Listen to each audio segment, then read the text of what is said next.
Yeah. Yeah. You think you're ready for this? You guys aren't ready. Yeah. I haven't got time for this. How are these guys doing diss tracks in less than 2 days? Unless all the diss tracks were pre-prepared and all part of the contract. I feel like the fact that I've stuck to my promise on making this video will make some very happy and some very upset. Over the last week, it feels like no one has posted anything that isn't boxing related. Ooh, Deji was hit in the face by Jay. If you get shocked by that, then don't tune in on Saturday because you'll probably have a stroke. I've received a bit of criticism for posting my own fight-related content. Jumping on the bandwagon for views? Cunt. Yes, I am, to both of those things. I'd also like to state before beginning my roast of Logan Paul that I'm not trying to end careers here, let's be real. I'm not that important, I'm just taking the piss. And if you enjoy watching me do just that, then subscribe today to join the thickest family on YouTube. But without further ado, let's do this.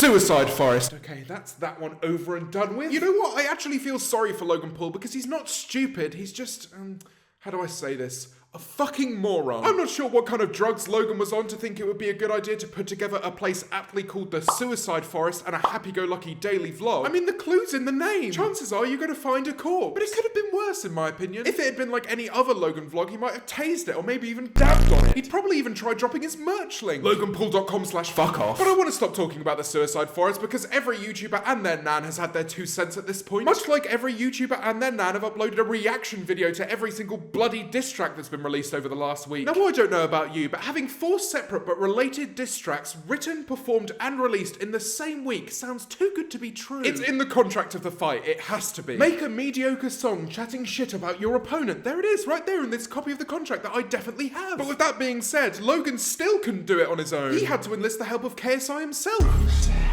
Bitch, you know you gonna lose. I got one question for you. Where have your tits gone? You know what I mentioned about the Suicide Forest being a dead topic? JJ doesn't bring it up, but Logan brings up things that happened eons ago. Other than the clips from the press conferences, all of the samples used happened at least 20 years ago. Fact. He even mentions FIFA. Bitches ain't FIFA, you can't run. That game died before Jesus fucking Christ. But with that being said, there were elements of the diss track that I enjoyed. Welcome to London, motherfucker. I'm here. KSI about to fucking disappear. It's a boxing match, not a magic show. Logan, you're not going to pop into the ring and abracadabra KSI back to the Stone Age. Although that would make the world a little more peaceful. This hit harder than a pistol. Unfortunately, pistols can't hit. I do hope you can hit harder than a pistol because so can a toddler. If you couldn't, Saturday would be the real life embodiment of this photo. The ending's not pretty, trust me. But Logan Paul could have delivered the worst bars of all time and it still would have been an improvement on his brother's attempt. Champion is the biggest pile of self-fellatio I have ever witnessed. Someone needs to tap Jake Paul on his slabby little head and remind him that he's on the undercard. By that logic alone, you're not the main event. You can't be the champion. You can look demented though, thanks for proving that one to me. Oh my god, is this all that Jake has left in his entourage? Team 10 really did go down the shitter, didn't it? Sorry, what was that Xanax-infested mess and why is it called music? Have you got a cock in your mouth or something, Jake? Try actually enunciating the words. I'm a fucking lion, I'm the one. I am the one, if you not, then you last. Or just let a kid do it, that works. My favourite part of this diss track is the moment where he doesn't even mention the person he's meant to be dissing. Regular songs are so boring, grr. Ever since 2017 happened, I haven't been able to enjoy music that hasn't insulted somebody. God, I've got to get my fix. Let's talk about some of the older diss tracks. Remember when Jake and Logan had the biggest brotherly beef of all time? It was so gritty, man, so real. Especially when they appeared in YouTube Rewind and dabbed together. Nothing says quashing beef like a communal dab. If we all did a communal dab here and there, we'd solve a lot of issues. World hunger, global warming. We wouldn't have a need for any of these boxing matches, that's for sure. Maybe Logan would also stop smashing plates. There is a video, I shit you not, a video called Every Time Logan Paul Broke a Plate. This video has more views than my entire channel. 26 million views just by breaking crockery. Ha ha ha ha ha ha ha ha ha. Isn't comedy just great? I feel like I'm learning so much just from watching the master at work. But you can't be surprised that Logan relies on shock factor in his jokes. His whole career originated from slightly above average 7-second clips on Vine. Do you get it? It's because cyclists can't usually honk back, but Logan can. Because he's really funny. Come to think of it, Logan's been digging up loads of stuff on KSI's behaviour towards women from the past. But he really doesn't have much of a leg to stand on. What am I saying? Logan would never sexually objectify women. I know that. He's never even hinted at only interacting with women for their body.